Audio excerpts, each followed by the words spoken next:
नमस्कार, आदाब, सत श्री अकाल। मैं हूं विकास और आर्या न्यूज में आपका स्वागत है। दोस्तों, साल 2019 में अपनी पारंपरिक सीट अमेठी से लोकसभा चुनाव हार चुके कांग्रेस नेता राहुल गांधी इस बार अपनी दूसरी लोकसभा सीट यानी कि वायनाड से भी हारने जा रहे हैं। जी हां, सियासी गलियारों में यह चर्चा इन दिनों खूब चर्चाओं में है कि केरल की वायनाड सीट से भी अब की बार राहुल का जीतना बहुत मुश्किल है। ऐसा हम इसलिए कह रहे हैं क्योंकि केरल के वायनाड में राहुल गांधी को टक्कर देने के लिए भाजपा ने अब की बार अपने प्रदेश अध्यक्ष सुरेंद्रन को मैदान में उतार दिया है।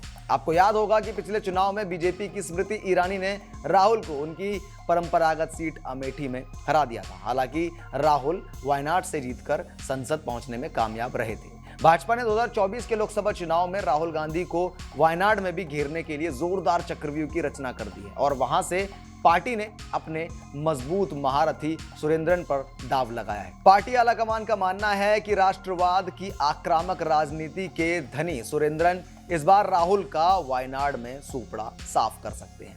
राहुल के लिए जीतना अब की बार इसलिए भी ज्यादा मुश्किल है क्योंकि एक तरफ जहां बीजेपी का तंत्र राहुल को घेरने में लगा हुआ है, तो वहीं दूसरी ओर लोकसभा चुनाव की तैयारियों के बीच विपक्षी गठबंधन इंडिया में शामिल दलों के बीच केरल में सीट शेयरिंग को लेकर असहमति अभी तक बनी हुई है। इसी कश्मकश के बीच सोमवार 26 मार्च को केरल में सत्तारूढ़ वाम लोकतांत्रिक मोर्चे में शामिल भारतीय कम्युनिस्ट पार्टी यानी कि सीपीआई ने आम चुनाव को लेकर अपने 4 उम्मीदवारों के नाम घोषित कर दिए और बड़ी बात इसमें यह रही कि इन 4 में से एक केरल की वायनाड सीट भी शामिल है, जहां से सीपीआई ने एनी राजा को चुनावी मैदान में उतारा है। सीपीआई के महासचिव डी राजा की पत्नी और पार्टी नेता एनी राजा फिलहाल भारतीय राष्ट्रीय महिला फेडरेशन की महासचिव भी हैं। वैसे तो कांग्रेस और सीपीआई दोनों ही इंडिया अलायंस के तहत एक साथ चुनाव लड़ रहे हैं, लेकिन केरल में वो एक साथ नहीं है। इसलिए केरल में अलग अलग चुनाव लड़ने का दोनों दलों के फैसलों ने राहुल की जीत पर हार के काले बादलों ने मंडराना